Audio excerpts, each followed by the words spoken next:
O que os melhores líderes fazem de diferente da grande maioria dos outros? Essa foi uma pergunta que o Instituto Gallup tentou responder em uma das maiores pesquisas já feitas sobre liderança. Para você ter uma ideia, essa pesquisa envolveu mais de 100 mil funcionários em empresas de diferentes indústrias. E eu sei que apesar de existir diversos estudos sobre isso, eu acredito que nenhum deles foi tão fundo quanto esse, porque eles não procuraram simplesmente analisar a resposta, mas eles tentaram contradizer algumas coisas para chegar em um resultado que foi realmente surpreendente. Ficou curioso para saber o que esses líderes fazem? Então vem comigo nesse vídeo que eu vou te contar algumas das atividades chaves que foram descobertas nesse estudo. Eu te garanto que se eu te perguntasse quais são as principais delas, você não acertaria de primeira. Oi, meu nome é João, eu sou gerente de tecnologia e um amante de estudar sobre liderança. Eu li recentemente essa pesquisa e eu fiquei impressionado com os resultados, que inclusive foram escritos em um livro que eu estou muito afim de ler. Mas só o artigo que eu li já foi algo bastante útil e eu comecei a aplicar isso no meu dia a dia e venho tendo resultados muito legais, então eu resolvi gravar esse vídeo para compartilhar com vocês. Para mim, talvez esse seja um dos melhores vídeos que eu já gravei até hoje, porque eu realmente estou muito empolgado para falar sobre isso. Então, sem mais delongas, vem comigo que eu vou te contar quais são as 4 atividades que os grandes líderes fazem e que realmente os tornam líder de alta performance. A primeira delas é recrutar e desenvolver talento. Eu já vou começar fazendo um disclaimer aqui que na pesquisa eles falam muito que talento não é necessariamente aqueles 1% dos profissionais que performam muito acima da média. Eles até definem talento como um padrão recorrente de pensamentos e comportamentos que são usados de forma produtiva. Então, dito isso, eu queria dizer que talento não é algo raro. Toda pessoa tem uma perspectiva que é bastante única e que é muito, desde que essa perspectiva seja válida para o contexto daquela pessoa. Então, o nosso papel como líder é saber identificar o talento daquela pessoa e colocar ela no lugar correto, onde ela vai conseguir florescer, onde ela vai conseguir performar bem, porque o talento dela vai tornar tudo aquilo mais fácil. Até para falar sobre um exemplo legal que eles deram no artigo, é que ótimos faxineiros não necessariamente têm apenas boas habilidades, mas eles conseguem enxergar todo o trabalho de uma forma muito diferente. Então, o nosso papel é conseguir transformar o talento em desempenho. E para isso a gente precisa colocar as pessoas no lugar certo. Não vai adiantar você tentar encaixar um quadrado num buraco redondo. Isso não vai funcionar, vai acabar dando errado. E se você focar em realmente fazer isso, você vai tornar todo o restante do seu trabalho muito mais fácil. Atividade número 2.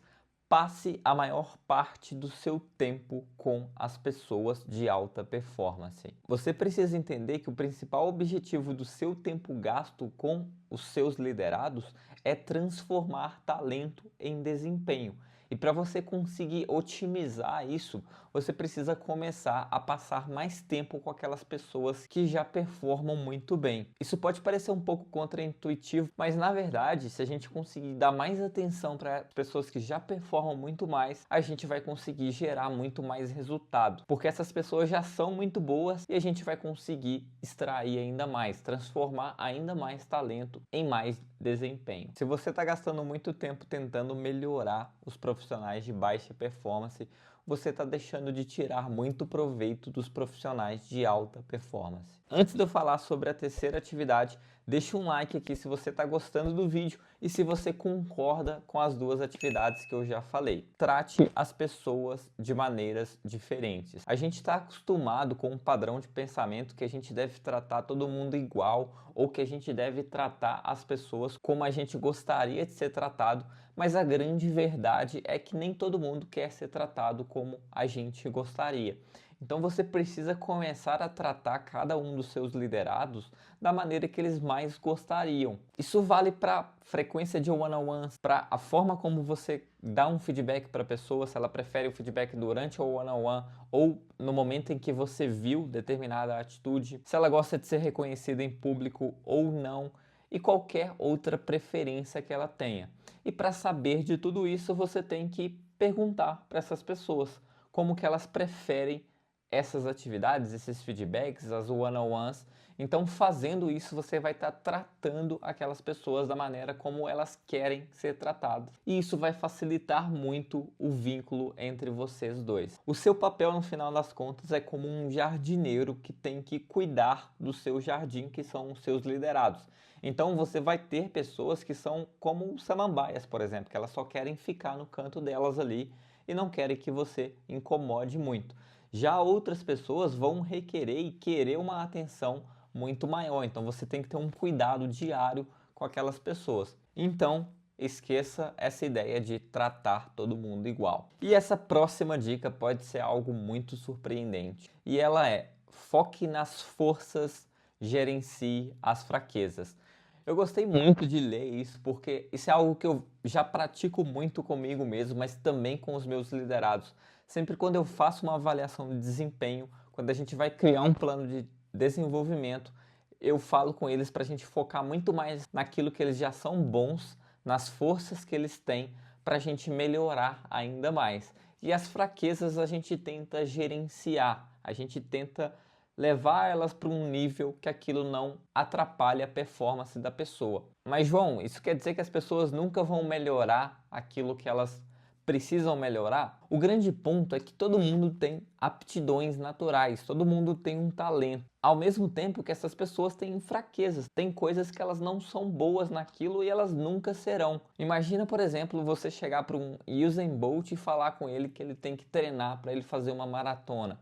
Não vai funcionar. O foco dele é corridas de curta distância, então ele tem que treinar só aquilo. Ele nunca vai fazer uma maratona. No artigo eles até falam de um exemplo de um vendedor que tem uma performance 400% mais alta do que os seus pares. Só que ele é uma pessoa extremamente desorganizada e essa é uma fraqueza muito evidente. Mas em vez do gestor dele querer forçar ele a melhorar esse ponto, ele pode, por exemplo, contratar uma assistente que vai ajudar ele a se manter organizado e a se manter focado naquilo que ele já é muito bom.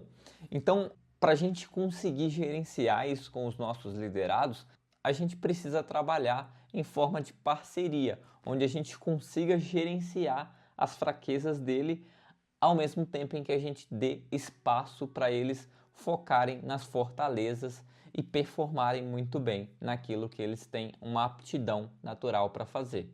Então, parafraseando uma sentença do artigo, você só vai ter sucesso quando você conseguir capitalizar aquilo que as pessoas são, não ao tentar consertar aquilo que elas não são.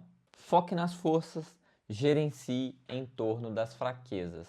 Só um pequeno parêntese: se a fraqueza da pessoa for algo que a torna muito tóxica e que acaba prejudicando o time, aí sim você precisa ter uma ação. Esse tipo de comportamento não pode ser permitido. Mas isso é uma exceção e não a regra. Dominar essas atividades e colocar isso em prática no dia a dia é algo que pode diferenciar muito você do dia a dia. Então, bora lá começar a fazer isso? Me conta aqui nos comentários se você gostou dessas atividades e se você começar a implementar, deixa um feedback aqui de como que tem sido. E calma que ainda tem mais uma dica. Se você já se perguntou se você é um líder bom ou ruim, mas não soube encontrar a resposta, vale muito a pena você assistir esse outro vídeo que vai ficar aqui.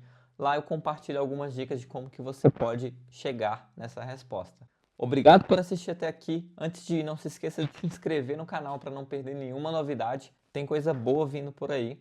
Eu te vejo numa próxima. Até mais.